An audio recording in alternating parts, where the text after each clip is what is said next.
Women, past, present, and future. Many philosophers in ancient Athens believed that women were weak-minded. Early Roman law described women as children, forever inferior to men. In 1893, New Zealand granted women the right to vote, becoming the first country in the world to do so. Today, a century later, that right is virtually universal.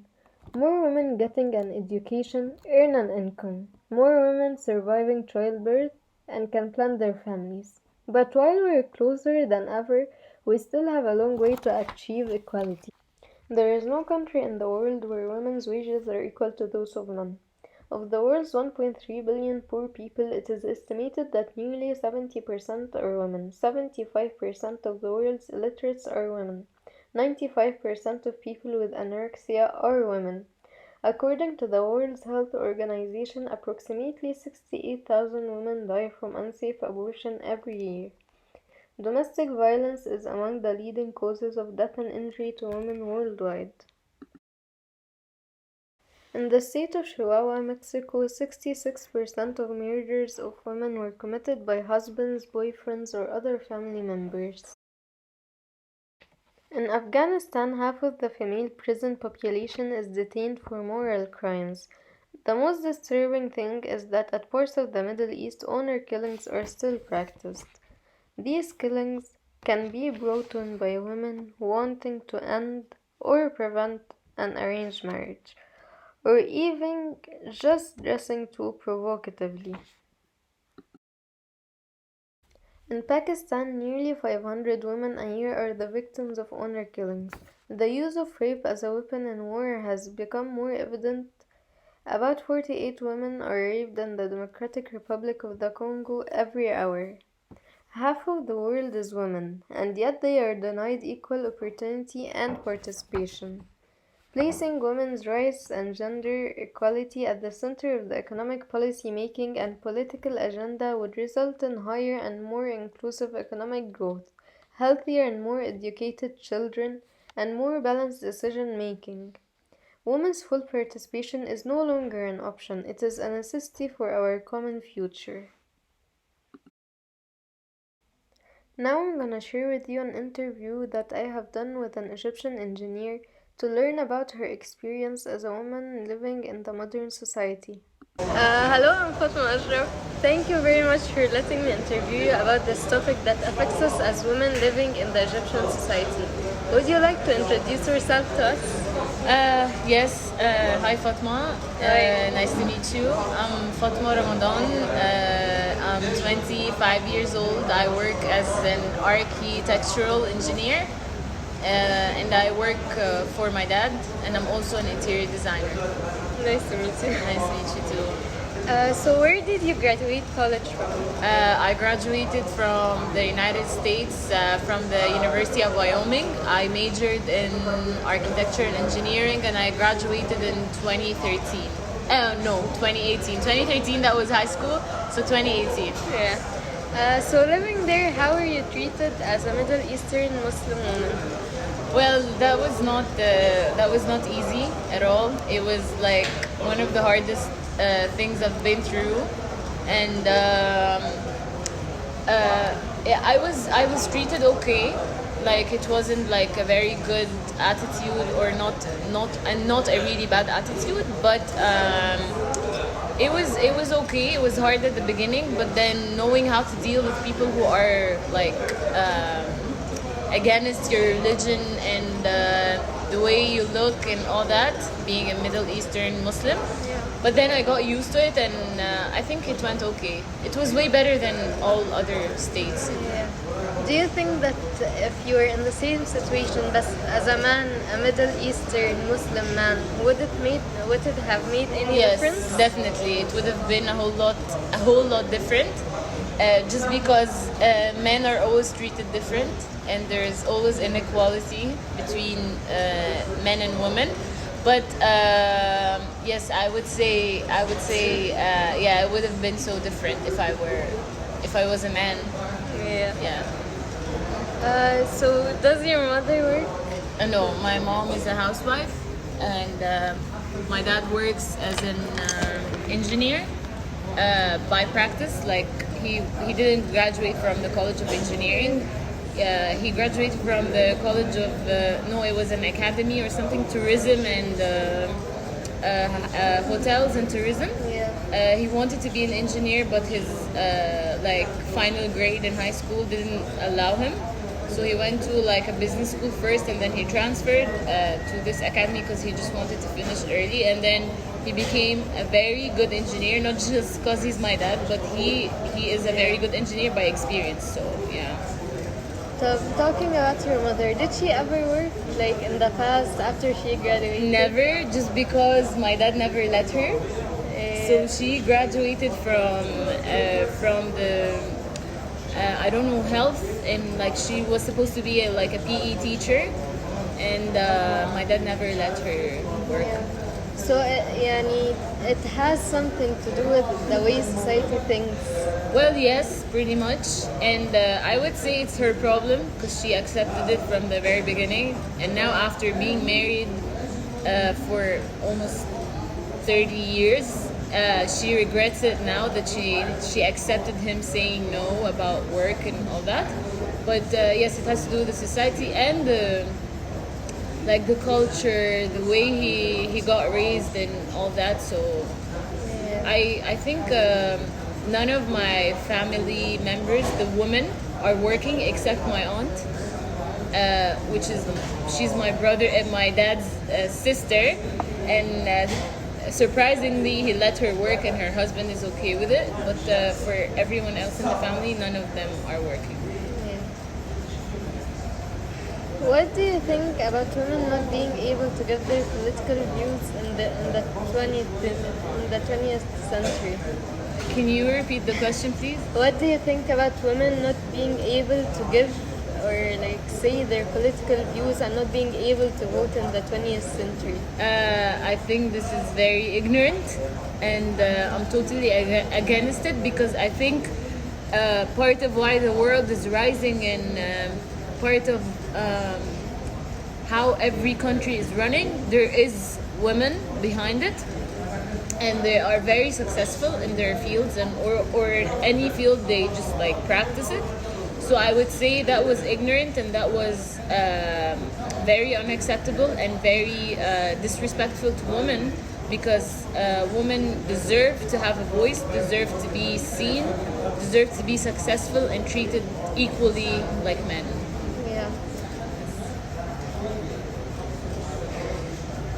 So there are some firms like in Egypt and all over the world that prefer hiring men and like make them the priority hiring them because they're men, even if women or like have more capabilities. Or so what do you think about I think it's their loss, the company's loss all the time, because I think women are very like heavy duty and they can carry a lot of work and they're very like focused and all that, and I think this is so unfair to women, and still also I would repeat that, very disrespectful and unacceptable, because as I mentioned earlier, they should be equally treated, and everyone should get what they deserve, not just like refuse or unaccept the woman just because she's a woman. That's very ignorant, and I think these people need to be like banned or just stop working in the field just because they don't let women do their job or stopping them from being successful. And they're the reason why women are behind these like closed-minded and narrow-minded people. So in the past, there are a lot of traditions that prevented women from doing normal things like going out, going to the cinema, just drinking coffee. What do you think we have came a long way from the past? Yes, I would say we did, and I would still say it all goes back to the culture. If we're speaking of our country, Egypt. But if we're speaking of Europe and the US and all the other developed countries, I think they were totally fine with that, and that's why they're developed now. And it's not like here. I think in Egypt you will never have a woman president just because it's a screwed up country. But I would say it just all comes back to the traditions and how everyone is raised in the culture. Because I guess, as per my grandma's stories, back in the days, I think it was way more like better, safe for women to be out, not like the things as women we face now, like all the harassment that you get when you're in the street and all that. So I would say we've came a long way, but it's still not the best as it was before. I wished it was what's happening now with the manners and the traditions of like the early years. And do you get what I'm saying? Yeah, we improved in a way, but I would say social media was the reason why everything just went super bad. But if it was just like back in the days, like all the things they were like treated and all that, without social media now, we would have been very developed, like all the like European, like American, and yeah. yeah, okay. So, as a woman, Egyptian woman living in an Egyptian society, do you think that a woman has to marry in a point of her life? No, not really, because marriage is not an important thing. It is part of being successful because you get to like marry someone and just have kids and complete your life as the culture says. But I would say it's not important. You can just live your life and be successful and live your own life without being married, because you never know, the person you marry is either going to take you forward or just like put you a lot of steps backwards. So it's something you don't know. And no, marriage is not important for me being an Egyptian. And no, I don't think it's important. It is important to the culture, and of course, so I'm 25 years old and I'm single, and people still comment, oh, you're 25 years old and you're not married yet. This is very ignorant, and this is very still unacceptable question or like complain.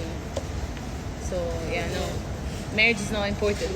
I agree. Yes. So back then, men preferred marrying white women, and they were totally racist against like brown women, black women, any woman of color, and the white woman was praised. Do you think that this stigma still exists till now? Yes, it does, but not as much as it did before. Like maybe back in the days it was way worse, but now like it's in Egypt it's really bad.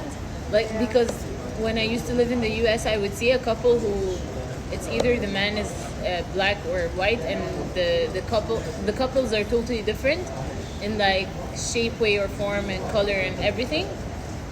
So yes, I think now it's not as bad as it used to be before, but it is still like you would hear a guy commenting about a lady who's, oh no, she's black, I won't marry her, or no, because some people it's not everyone gets interested in the same thing.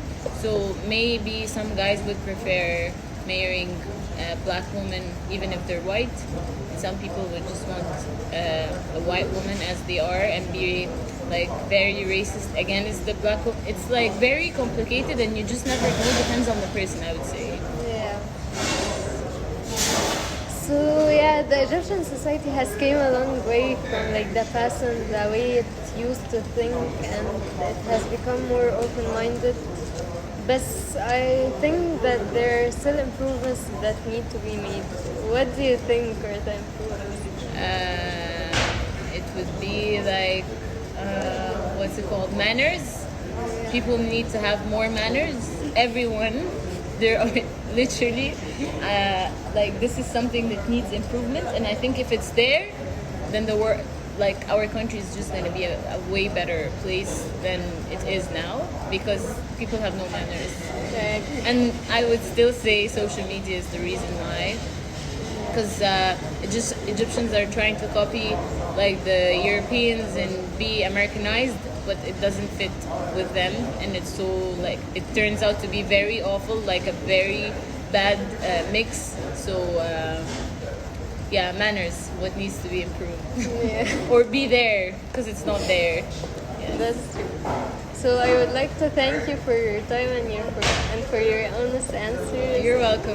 Thank you.